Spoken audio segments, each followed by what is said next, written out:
Equity Mate. I will say this about investing. Everything you do learn is cumulative. What I learned at 20 is useful.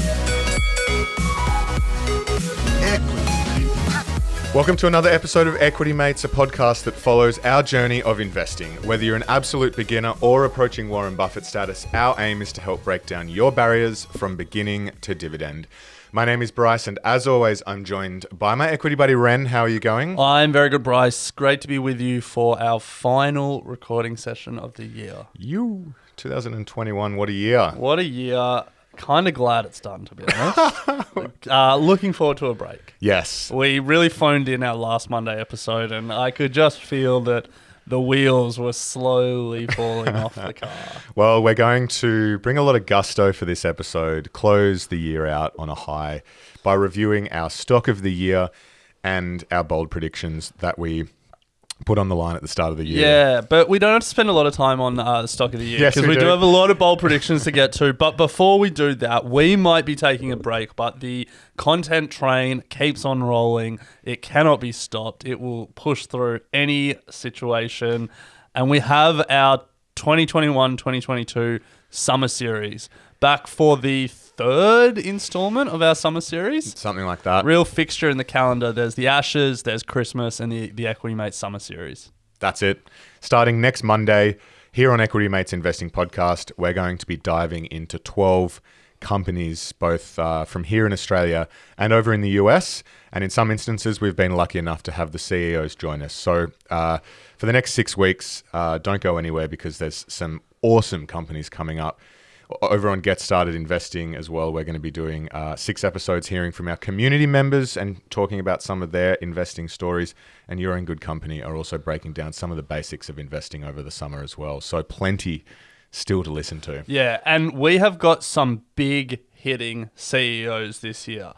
I'm going to name 3 companies that we cover. We've got the CEO for one of them. You have to guess which one it is. Oh, I know which one it is. We've got Atlassian. Yes. We've got REA Group, and we've got Airbnb. And Peloton. Well, no, the game was going to be one of those 3 companies we've got the CEO in. Yeah, pretty amazing, Ren. Additionally, we're giving away $12,000 over summer thanks to Superhero. So stay tuned on each episode as to how to do that. $2,000 a week. So it's going to be a pretty amazing summer. It is. But let's get stuck into it. We'll do a brief recap of stock of the year, but there's not a lot of interesting content there. And then we got bold predictions, both that we made. Then we went to the community at the start of the year, both our Facebook discussion group, and then we had people write or record themselves, and we played them. So we got a lot of bold predictions to get through. So this is the time of the year that Bryce Lesky looks forward to every year. The most one-sided competition since like the first round of the FA Cup English football, where you see like a Manchester United playing a third-rate English park football team. Okay. Yeah, that's kind of what this competition has devolved into. Stock of the year, Bryce Lesky's moment. Take it away. Thanks, Ren. Look, it has been a thoroughly enjoyable year watching Roblox, which was my pick at the start of the year. Absolutely shoot the lights out. You've obviously not been watching my stock because you've been watching. I've heard all about the metaverse. Facebook bloody changed their name to be more aligned with where Roblox is heading. They've been in the zeitgeist this year. They have been, and look, they're up 63% from where we picked it at the start of the year. Well, had they IPO'd? No. Yeah, so you I were took taking them from wherever they IPO'd. Yeah, I took the gamble, and my stock of the year, hadn't even listed when we actually did the prediction, and it had a pretty good start to the year, then sizzled for a little, and then the explosion of the chat around the metaverse and also the explosion of users on the platform has really driven Roblox to its heights of today, which is up 63% from its IPO price. Yeah. Yeah? Have you played it? No, I actually... Yeah, you see, this is the thing, start of the year we asked that question and you hadn't. Yeah, I'm actually thinking about signing up to the Sandbox, which I think is a competitor, but that's only because of this Axie Infinity stuff that's going on. But anyway, that's something else. But I definitely should. We definitely should. I will make sure over summer I sign up. How's that? Wow, for a deal? Yeah. you won't do it. And see You what won't do and it. see what the deal is. Bryce, if people have listened to our interview with, I think it was Yen Liao, or maybe it was with Benit. Yeah, Bryce made a joke about only doing 4 minutes of due diligence before investing, and it did not land at all. I think it landed. This is another example. But look, the numbers speak for themselves. You up 63%. Full credit. Thank you. The numbers for Roblox as well. This is just from their third quarter reporting, but it's pretty amazing. Average daily active users, 47 million daily active users. So we spoke about it at the start of the year, and that's up 31%. There you go. So yeah, keen to see how it pans out next year. But Ren, Tencent? Yeah, so I picked Tencent, the Chinese internet giant, owners of WeChat, amongst everything else, the platform upon which so much of the Chinese internet is built, with some massive companies built on top of it, Meituan, Pinduoduo, but also the venture capital powerhouse that owns stakes in over 700 companies, including Tesla, Spotify, Afterpay, Roblox, and a bunch of others. I thought, I've lost stock of the year 2 years before this. This is a tech stock that is trading at a decent valuation and is just everywhere. And then the Chinese government steps in and says, hold my beer. And so Tencent's down 22%. Not as bad as like Alibaba's down over 50%. Yeah, it has been worse for Tencent this year. Yeah, well, it started well. But yeah, it's since sort of February, China has been on the downtrend. So 3 years in a row, I lose this game.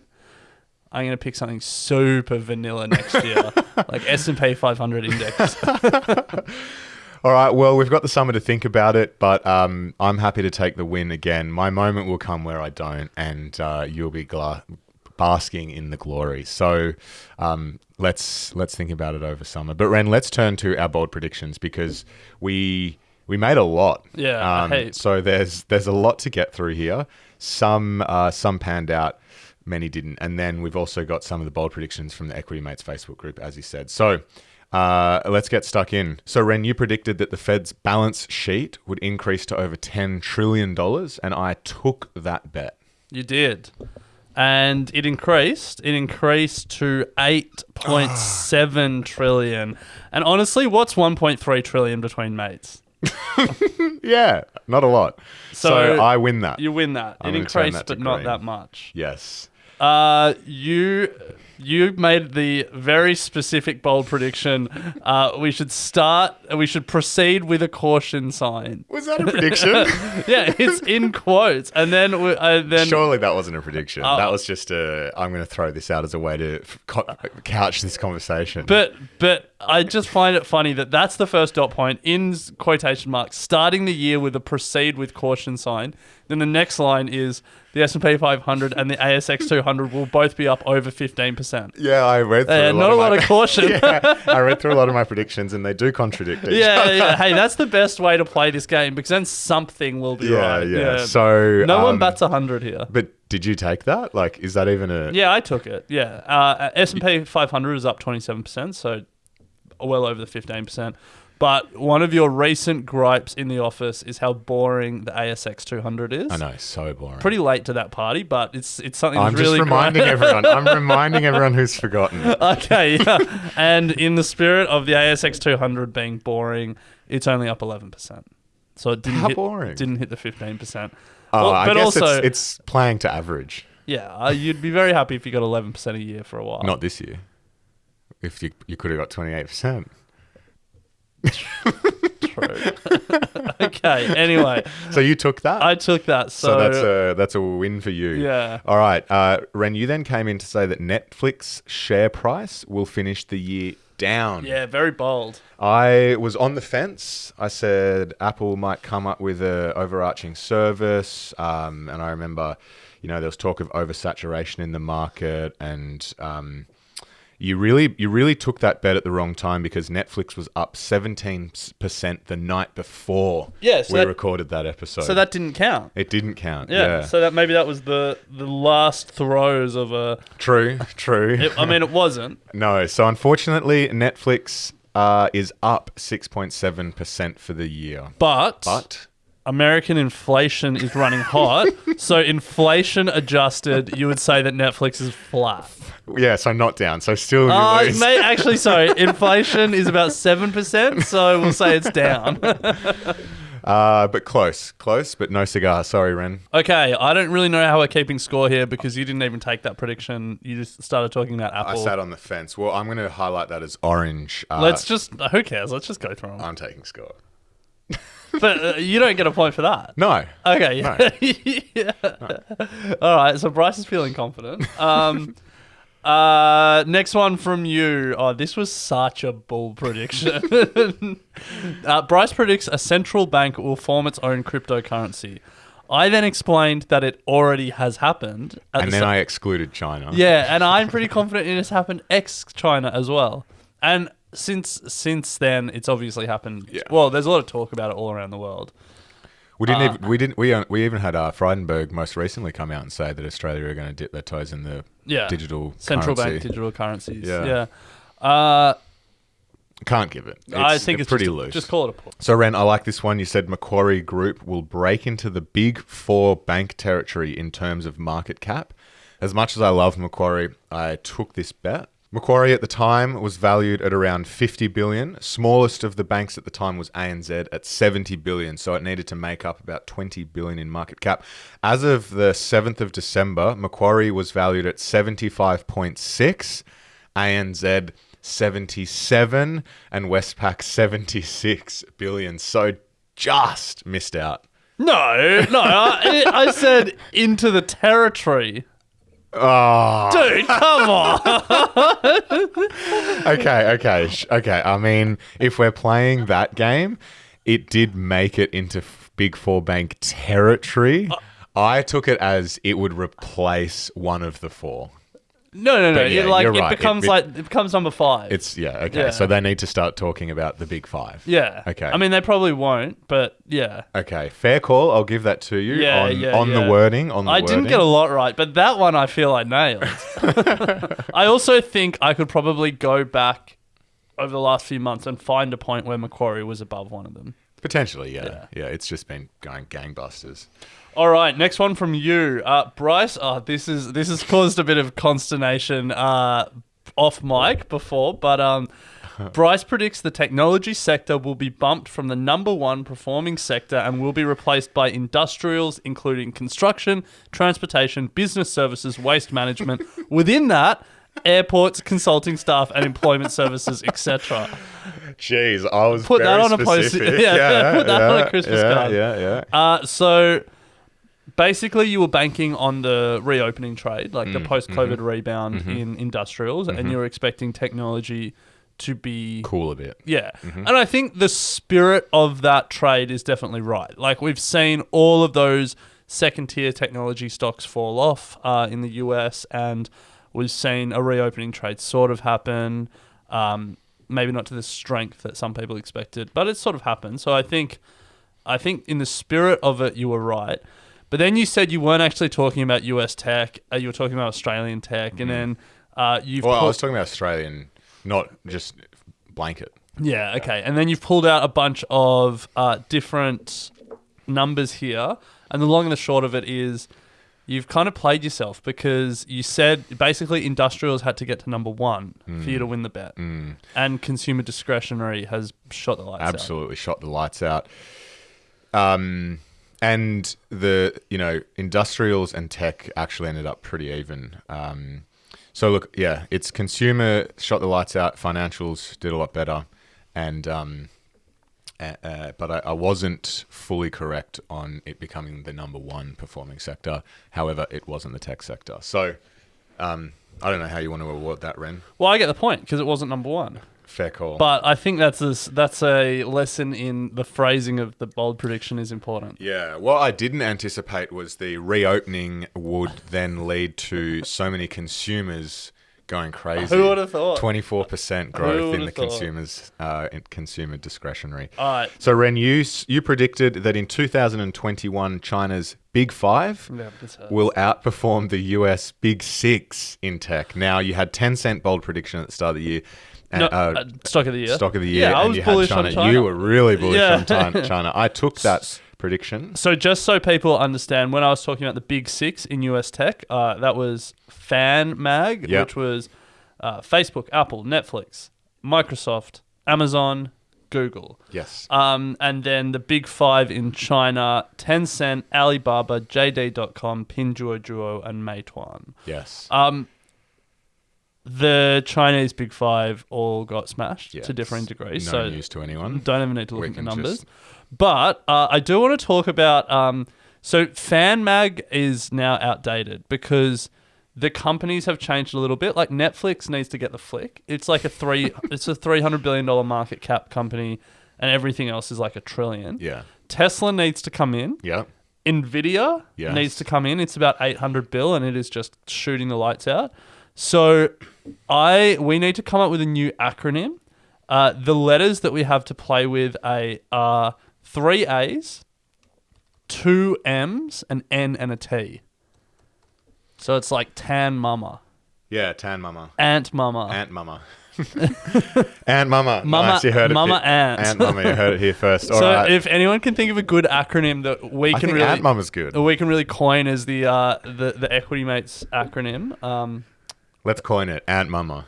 All right. Nice. All right. So that's a point to you, Ren. No. Oh, sorry. A point to me because I Yeah. took that. What's next? Next one from you, I think, is one you got right. Bryce predicts house prices in Sydney will exceed 12%. Yeah, that's, Yeah. crazy. Double it and you would have been right. Yeah. So then, so that's a point. Did you take that? I think I took it in the spirit of the game. Okay. The note here is Ren takes the prediction with, quote, no view on property. Okay. So I probably really wanted to sit on the fence. Okay. All right. Well, you had a sub prediction to this China's Big Five outperforming. Sub predictions don't count. Yes, they do. You said that Tencent, currently valued at $800 billion, will be China's first $1 trillion publicly traded company. And I did not take this bet. Hold on. Yeah. But I didn't put a time limit on it. Well, we know it's this year. No, it still could be China's first $1 trillion company. Yes, but in the spirit of the game, it was for these 12 months. I didn't take the bet, though. Good news for you. So I'll just keep pushing on then. DoorDash for you, Ren. And this is something that we were talking a lot about at the start of the year and didn't really pick it up. But DoorDash will have a higher market cap than Uber. Yeah. I took this prediction. So at the time, DoorDash was a $60 billion company. Uber was a $108 billion company.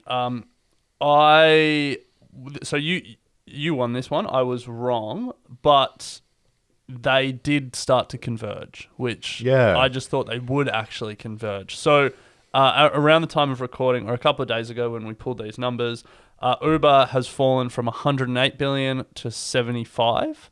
And then DoorDash has fallen a little bit, but not as much, from 60 billion to 55 billion. Yeah. So the gap has massively shrunk. And obviously, all of these unprofitable tech companies are getting whacked. So for DoorDash to only be down 5, that's okay. The problem is that just no one can get this business model to work profitably. Yeah. Benit at the Hearts and Minds conference pitched Delivery Hero, which I thought was incredibly brave because, again, last mile delivery of food. Well, have you seen the explosion here in Australia, in Sydney, of those Of the 15-minute 8 deliveries? minutes or less? Milk run and stuff like that? Yeah, but there's like every day on Instagram, there's a new one. It's like unbelievable. So DoorDash have announced over in the States that they're getting into that milk run, 15 minutes. There are others other than milk run, but that's the only one I know. Yeah. The interesting thing there is because the model is so tight in terms of time. So like the beauty of the promise of these delivery platforms is a two-sided marketplace, incredibly capital light, because it's restaurants that they don't own and riders that they don't employ. And they just use their platform to coordinate. Like that's the promise of these platforms. But DoorDash, in trying to move to the 15-minute model, employing all their riders. So now it all of a sudden becomes own your warehouse, own your inventory, employ your riders.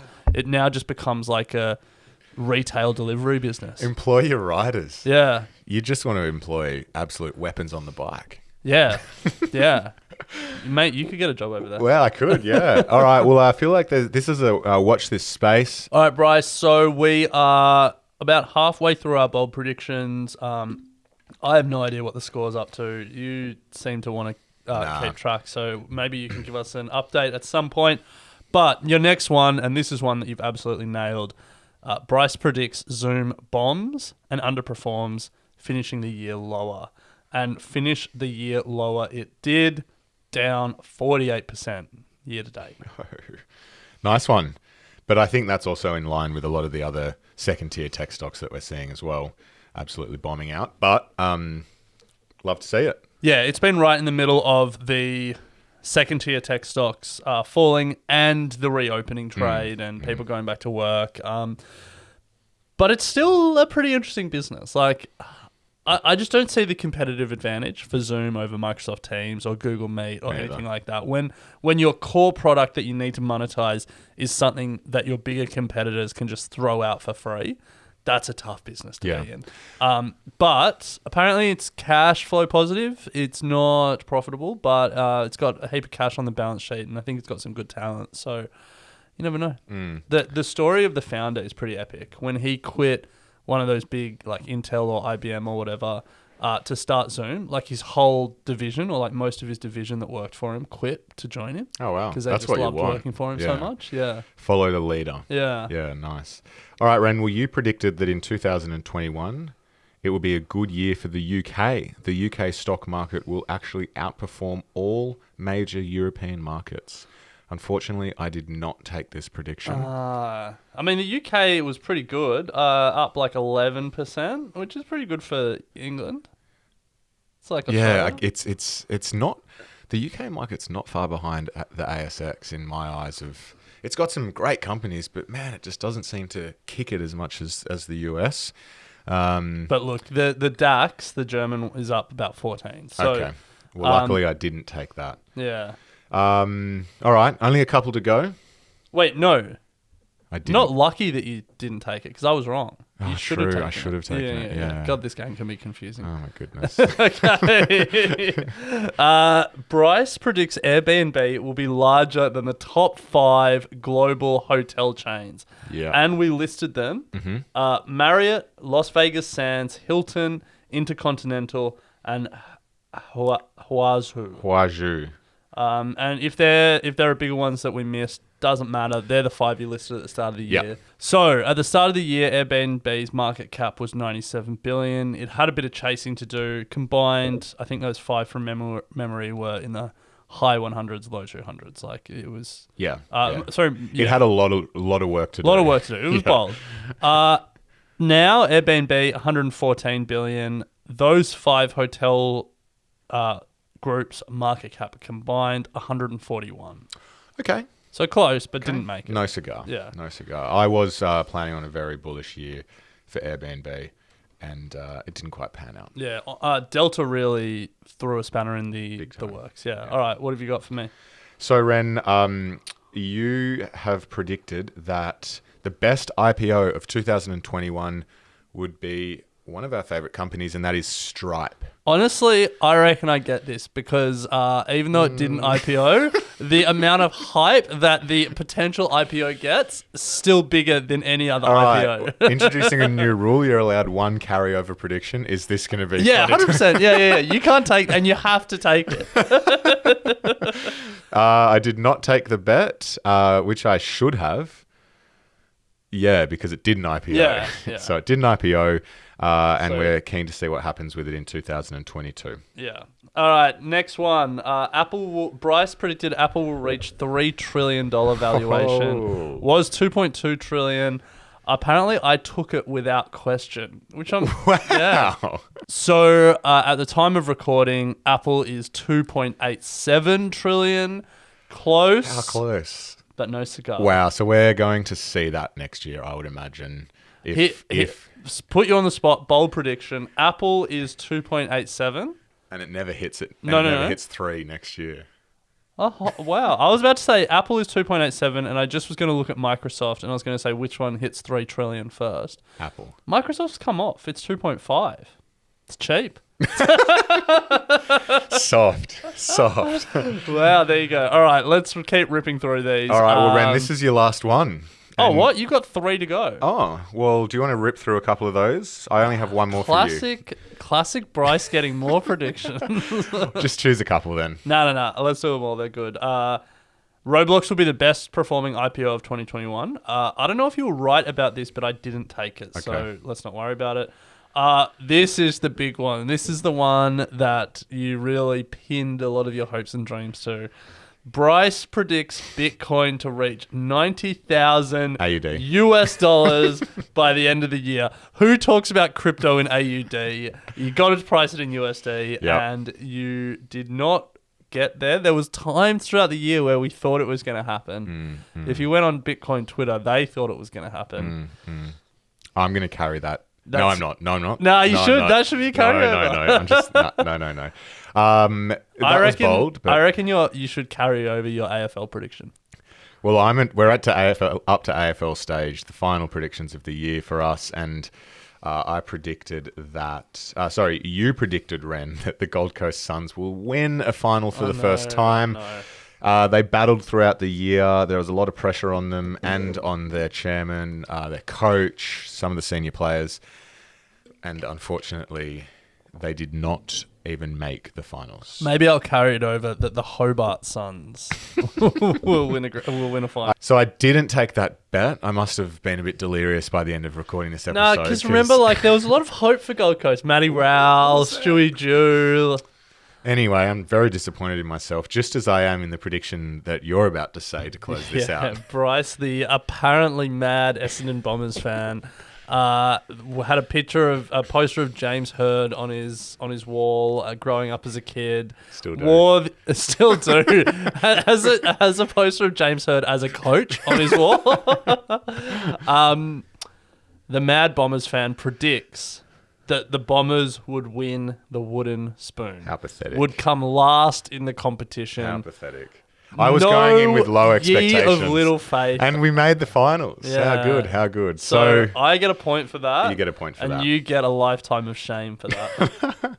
So, look, some really interesting predictions there to close out the year, Ren. I think it would be pretty even. Maybe you came out just on top. I think I got about 4 of yours, and then shot myself in the foot by not taking a few of the ones at the end where I would have come home with some. But I think you took the beers. Yeah, maybe we do a social post about it. Yeah. So if you haven't been keeping track of the scores, we'll throw something up on Instagram when this episode's released. That's it. And if we don't throw something up on Instagram, it's because we're on holidays. No hard feelings. Yeah. All right, let's rip through because we have more bold predictions to go. We went to the Equity Mates Facebook group and asked them some questions. So let's see if the crowd was right or wrong. And if you want to jump in to the Facebook group and keep the conversation going over summer, head across. There's a lot of great conversation going on there. First question. Don't know why we asked this as a first question. It feels like a pretty... It's because we just come off useless the back of Andrew Brown, I think. Okay. Will politics play a big part in markets in 2021? Yes. Trust me, they get better. I mean, that's not even like a good one to measure. But anyway, bold prediction number 2 in 2021. Do you think you'll get better returns from the Australian market or the US market? The Equity Mates community on a almost over 2-to-1 basis, about 70% said the US, and the crowd was right as Bryce continues to gripe the Australian market's boring. The Australian market is boring. Yes. Number 3. What was number 3? Number 3. Will tech be the star performing sector again in Australia? And again, 2-to-1. The Equity Mates community were in favour of this, but we know that is not the case. Yeah, consumer discretionary. And then finally, we asked Who will win this year's stock of the year? Will Ren finally get a win on the board?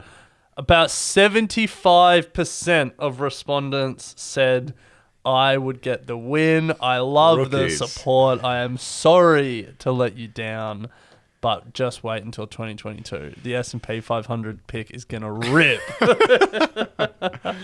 So, Ren, that brings us to the final episode for 2021.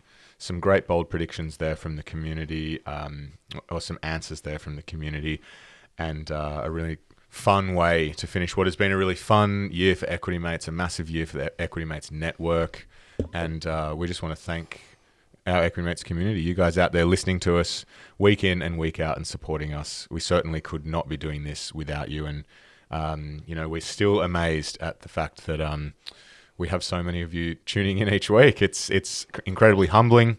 And we really look forward to hopefully providing you even more value, inspiration, and empower you to take the next step on your investing journey in 2022.